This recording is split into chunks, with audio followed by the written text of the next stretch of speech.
Good afternoon students. এবার আমরা যে টপিকটা স্টার্ট করব সেটা হচ্ছে জন্ডিস অ্যান্ড হেপাটাইটিস। ছবিটা দেখেই বুঝতে পারছো যে চোখটা হলুদ দেখাচ্ছে। তাহলে এবার দেখে নিই what is jaundice or what is hepatitis. দুটো নামের ভেতরেই বুঝতে পারছো যে hepatitis is the inflammation of liver and jaundice is the yellowish discoloration of the skin, sclera, mucosa due to inflammation of the liver or deposition of bilirubin under the skin.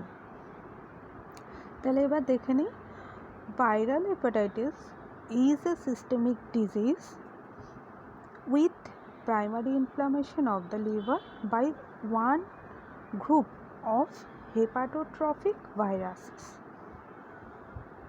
It is the yellowish discoloration of the tissues due to deposition of bilirubin which occurs in presence of hyperbilirubinemia.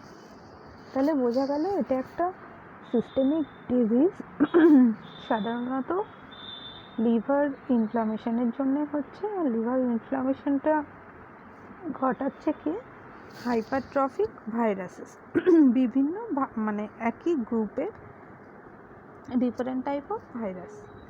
আর এর ফলে কি হয়, yellowish discolouration of the tissue হয়, অর্থাৎ bilirubin deposit করে hyperbilirubinaemia তৈরি হয় বা ম্যানিফেস্টেশন দেখতে পাই। Normal bilirubin level 0.3 to 1 mg/dl। তোমাদের কিন্তু এটা পরীক্ষায় আসে। এটার ভেতরে কনজুগেটেড আর আনকনজুগেটেড যদি আমি ডিফারেন্সিয়েট করতে চাই তাহলে দেখা যাবে কনজুগেটেড 0.1 to 0.3 mg/dl আর আনকনজুগেটেড 0.2 to 0.7 mg/dl। তাহলে দেখো ছবিটা দেখে কিছুটা বোঝা যাচ্ছে যে নর্মাল ফেস আর জন্ডিস ফেস। একটা ছোট্ট করে কজ আর সিমটমস দেওয়া আছে। Inflammation of the liver, inflammation of bile duct, obstruction of bile duct, hemolytic anemia, Gilbert syndrome, etc. etc. Symptom তাহলে কি হতে পারে? Itchiness, abdominal pain, weight loss, vomiting, calmer than usual, pale আর stool means তুমি যদি jaundice পেশেন্টের স্টুলটা check করো তাহলে দেখবে পেল কালারের, ইয়েলোইশ কালারটা হয় না, তখন পেল মানে কাদার মতো মাটি মাটি পটি। ফেটিক আর ডার্ক ইউরিন, ডার্ক কালারের ইউরিন কেন, ইউরিনে যে বিলিরুবিনটা বেরোচ্ছে সেটা ইউরোবিলিনোজেন হয়ে বেরোচ্ছে, সেই জন্য ইউরিনের কালারটা হাই কালার লাগে। তাহলে হেপাটাইটিস হচ্ছে একটা ইনফ্লামেশন অফ লিভার আর ডিফারেন্ট টাইপ অফ ভাইরাস দিয়ে হয় বা ডিফারেন্ট টাইপ অফ হেপাটাইটিস, যাকে আমরা বলি ভাইরাল হেপাটাইটিস আর নন ভাইরাল হেপাটাইটিস। ক্লিনিক্যালি জন্ডিস তখনই আমরা দেখতে পাই, মানে কেউ যে দেখে বুঝবে, দেখে বলবে যে এই তোর মনে হচ্ছে চোখ মুখ হলুদ লাগছে, চোখটা হলুদ লাগছে, সেটা হচ্ছে যদি সিরাম বিলিরুবিন লেভেল 3 mg/dl এর উপরে চলে যায়, তখন আমরা ক্লিনিক্যালি দেখে বুঝতে পারি যে জন্ডিস হলেও হতে পারে। সেক্ষেত্রে আনকনজুগেটেড হাইপার বিলিরুবিনেমিয়া তাহলে কাকে বলে? যখন direct bilirubin level less than 15% of total serum bilirubin unconjugated ক্ষেত্রে। আর কনজুগেটেড হাইপার বিলিরুবিনেমিয়া কখন হচ্ছে? যখন ডিরেক্ট বিলিরুবিনের level is more than 15% of total serum bilirubin, তখন আমি কনজুগেটেড হাইপার বিলিরুবিনেমিয়া বলবো। আর যখন less than 15% of total serum bilirubin হচ্ছে in case of direct bilirubin, তখন আমি আনকনজুগেটেড হাইপার বিলিরুবিনেমিয়া বলবো। তাহলে কোন কোন কারণগুলো একটু ছোট্ট করে দেখে নিই। Blood diseases, genetic syndrome, liver disease like hepatitis or cirrhosis, blockage of bile duct, infection, medicine. এগুলো আমরা এবার একটু ডিটেলসে পড়ব। সাধারণত তিনটে কারণের জন্য বা তিনটে উপায়ে জন্ডিস শরীরে হয়, সেগুলো হচ্ছে pre hepatic jaundice, hepatic jaundice আর পোস্ট হেপাটিক জন্ডিস। ম্যানিফেস্টেশনগুলো আমরা এগুলো ডিটেলস আর এরপরেই পড়ে নেব। ফার্স্টই বুঝতে পারছো, yellowish discoloration of white part of the eye, that is sclera, and the skin. Conjunctiva of the eye are one of the first tissue to change color as bilirubin levels rise in jaundice. আর এই যে yellowing হচ্ছে, yellowing of the white of the eye, মানে কনজাংটিভাটা যে yellowish হয়ে যাচ্ছে তাকে বলা হয় কনজাংটাইভাল ইকটেরাস। আগেও পড়লে যে normal value 3 mg to 1, that is normal bilirubin level, কিন্তু যখন 3 mg/dl হয়ে যাচ্ছে তখন আমরা ভিজিবলি ইকটেরাস ফর্মটা দেখতে পাবো। ঠিক বললাম তো? 0.3 mg/dl to 1 mg/dl equal to normal bilirubin level. যদি ব্লাডের বিলিরুবিন লেভেল 3 mg/dl এর বেশি হয় তখন আমরা yellowish discolouration of the sclera খালি চোখে দেখতে পারবো যদি ডে লাইটে চেক করা হয়। ক্লিয়ার? ইউরিনে ইউরোবিলিনোজেন থাকে, এটা মাথায় রাখবে। আর সিরামে আনকনজুগেটেড বিলিরুবিনের পরিমাণ বেড়ে যায়, তাই সিরাম বিলিরুবিন টেস্ট করতে হয়। কত ধরনের হেপাটাইটিস ভাইরাস আছে একটু দেখে নাও, অবাক হয়ে যাবে। Hepatitis A, B, C, D, E, F, G। মোটামুটি ABCD বেশি ইম্পর্টেন্ট বা সাধারণত দেখা যায়, রেয়ার নয়। তোমরা ভিডিওটা পজ করে এটা জাস্ট পড়ে নাও বা কেউ পারলে লিখলে লিখে নাও। এটা কিন্তু পরীক্ষাতে hepatitis A, hepatitis C, hepatitis B সব কটাই পরীক্ষাতে আসে, আর প্রত্যেকটাই ভীষণ ভীষণ ভীষণ important as a health personal patient care দেওয়ার জন্য। অতএব আমাদেরকে প্রত্যেকটাই জানতে হবে, সেই হিসেবে পড়ে নাও। আমি এটার পরে টাস্ক দেব। তাহলে কোথায় কোথায় আমি বিলিরুবিন লেভেল চেক করতে পারি? যেমন আপার বালবাল কনজাংটিভার উপরে আমি পেশেন্টকে যদি পায়ের দিকে তাকাতে বলি তাহলে কনজাংটিভাটা আমি ফুললি দেখতে পাবো। তখন আপার আইলিডটাকে তুলে আমি পরিষ্কার ডে লাইটে দেখতে পাবো ইয়েলোইশ ডিসকালারেশন। এছাড়া base of the tongue, mucous membrane of the palate, palms and soles and general skin সারফেসও আমি বিলিরুবিনের এক্সিস্টেন্স এক্সামিন করতে পারি। আগেই পড়েছিলাম এই সেম জিনিসটা, এসব এবার দেখে নিই। এখানে ডাবল করে নাম দেওয়া আছে, pre hepatic or hemolytic jaundice. Hepatic jaundice related to liver and post hepatic related to obstruction or surgical jaundice। দেখো, হিমোলাইটিক জন্ডিস বা প্রি হেপাটিক, যেখানে আমার লিভার ইনভলভ নেই, তাহলে এখানে কি হচ্ছে? ইনডিরেক্টলি লিভার অবশ্যই ইনভলভ আছে, না হলে জন্ডিস হওয়া পসিবল না, কিন্তু এখানে অন্য কারণের জন্য লিভারে বিলিরুবিন এক্সেস অ্যামাউন্ট হয়ে যাচ্ছে। তাহলে এখানে কি হচ্ছে? Excess production of bilirubin due to excess breakdown of haemoglobin. Okay, indirect bilirubin যেটা insoluble in water since unconjugated. Okay, excess বিলিরুবিনটা যখন হিমোগ্লোবিন ভাঙছে, সেটা দুটো পার্ট আমরা জানি, হিম আর গ্লোবিন। তাহলে হিম হচ্ছে আয়রন, গ্লোবিন হচ্ছে প্রোটিন।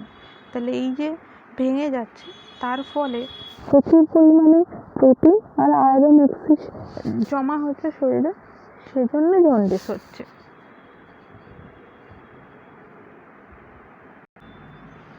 দেখো জন্ডিসটা কিভাবে দেখা যাচ্ছে। আপার লিড টেনে যেমন দেখতে পাই আমরা, দেখো লোয়ার আইলিডটা তুমি যদি টানো, পেশেন্টকে ওপর দিকে তাকাতে বলো, তাহলেও কিন্তু তুমি কনজাংটিভাতে ইয়ালাইজ ডিসকালারেশন দেখতে পাবে।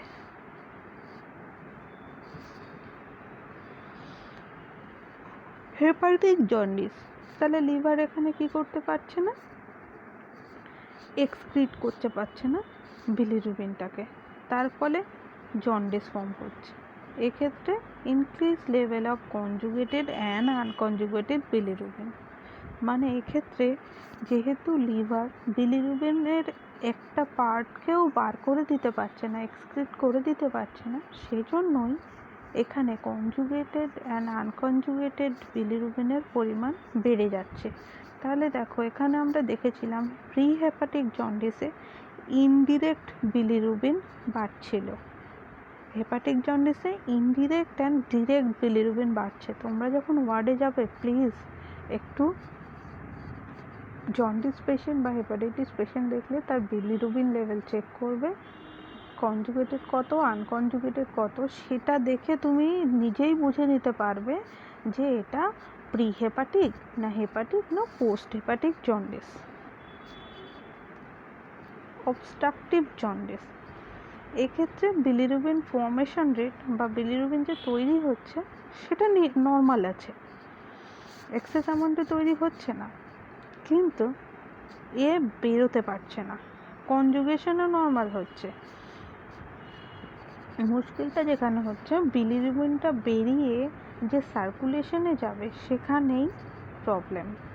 তার মানে কি হলো, ডিরেক্ট বিলিরুবিন যেটা ছিল সেটা ইন্ট্রাহেপাটিক বা এক্সট্রাহেপাটিক কন্ডিশনে যে বাইল ডাক্টের অবস্ট্রাকশনের জন্য আর নর্মাল ফ্লোতে আসতে পারেনি, সেই জন্যে বিলিরুবিন ওখানে জমা হয়ে যাচ্ছে, সেই জন্য যে জন্ডিস হচ্ছে তাকে অবস্ট্রাকটিভ জন্ডিস বলছি। কোনো অবস্ট্রাকশন যার ফলে বিলিরুবিন লিভার থেকে বেরোতেই পারছে না, কোনো ডাক্টে বা বাইল ডাক্টে যদি অবস্ট্রাকশন হয় তাহলে অবস্ট্রাকটিভ জন্ডিস হতে পারে।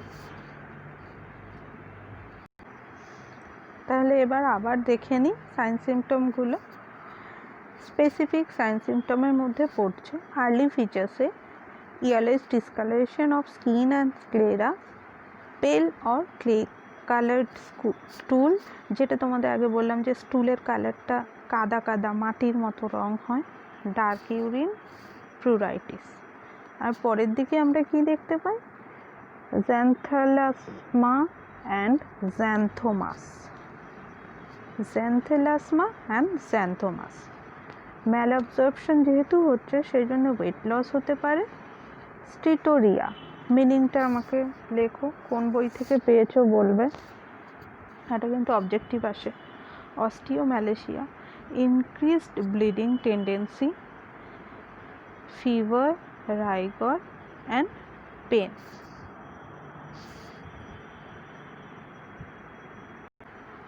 এছাড়া flu like URTI, low grade fever, presence of inflammation, anorexia, jaundice, indigestion, epigastric distress, nausea, vomiting, heartburn and flatulence. আগেই একটা চার্টে পড়েছো যে ভাইরাস কিভাবে, কোন ভাইরাস কিভাবে তার এন্ট্রি হয় আমাদের শরীরে, এই সেম জিনিসটা আরেকবার পড়বো। হেপাটাইটিস এ ভাইরাস ট্রান্সমিশন, তাহলে কি close contact, that is household contact হতে পারে, সেক্সুয়াল কন্ট্যাক্ট হতে পারে, বা চাইল্ড ডে কেয়ার বা adult patient day care. Contaminated food and water, যেটা common source, infected food handlers, raw shellfish etcetera. আর blood exposure, that is injecting drug use, transfusion, মানে একই সিরিঞ্জে দুজনকে দেওয়া, মাল্টিপল ইউজ, যেগুলো এখন অনেক কন্ট্রোল হয়ে গেছে, এখন আর হয় না, তাও আমাদেরকে ট্রান্সমিশনটা জেনে নিতে হবে। Hepatitis B virus, parenteral route, IV drug users, health workers, এছাড়া sexual health worker like homosexual আর very popular at risk. Perinatal মানে মা থেকে বাচ্চার, যেমন মাদারের যদি hepatitis B surface antigen positive থাকে তাহলে সাধারণত বাচ্চারও পজিটিভ হওয়ার চান্স থাকে। দেখো হেপাটাইটিস সি এর কজগুলো, কী করে মোড অফ ট্রান্সমিশন হয়। কমিউনিটি অ্যাকোয়ার্ড, যেটা unknown cause, unprotected sex, blood and body fluid exposure, IV drug use. দেখো এটার সঙ্গেই তুমি হেপাটাইটিস এর কম্পেয়ার করে দেখবে মোটামুটি কিন্তু অনেক মিল আছে। ওকে, তাহলে রিস্ক ফ্যাক্টরগুলো কি হেপাটাইটিস সি এর? Transmission or transplant from infected donor, যে পেশেন্টের ছিল হেপাটাইটিস সি তার থেকেই যদি আমি কোনো পার্ট ডোনেটেড, কোনো বডি পার্ট পেশেন্টকে ইউজ করি, তাহলে drug use, syringe same. Haemodialysis, সেক্ষেত্রে মনিটর বা মেশিনটা যে ইউজ করা হচ্ছে সেটা ঠিক করে স্টেরিলাইজ বা ডিসইনফেক্ট করা হয়নি, হতে পারে।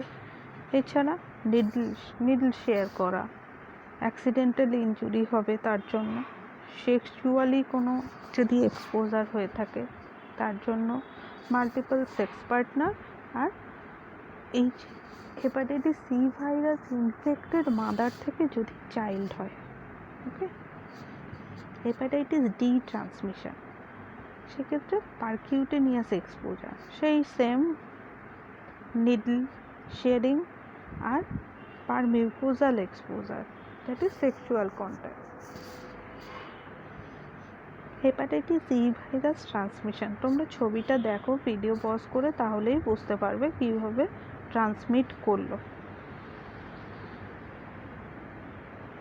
নদীটা বয়ে যাচ্ছে, বুঝতে পারছো, এখানে কেটেলগুলো আছে, ওরা নদীতে আসছে, সেখান থেকে সেই জলটা ইউজ করতে পারে অ্যানিম্যাল বা মানুষ, সেখান থেকে ইনফেক্ট হতে পারে, বা অ্যানিম্যাল প্রোডাক্ট, যে ইনফেক্টেড অ্যানিম্যাল হেপাটাইটিস ই এ ইনফেকশন আছে সেই অ্যানিম্যাল ফুডটা কনজিউম করলো, বা পেশেন্ট হয়তো পটি করলো সেই নদীর জলে, সেই জলটা কনজিউম করলো স্নান করতে গিয়ে, বা অনেকে আছে অনেক রকম রিচুয়ালস আছে, তো সেভাবে ট্রান্সমিশন হতে পারে। তবে ডায়াগনস্টিক ইভ্যালুয়েশন টোটাল হেপাটাইটিসের যদি আমরা বলতে চাই, তাহলে আগে আমাদের identification of proper virus is very much important. সেটা আমরা কোথায় পাবো? ফিসিসে পেতে পারি, ব্লাডে পেতে পারি। এছাড়া antibody detection by ELISA process, ELISA full ফর্মটা লেখো।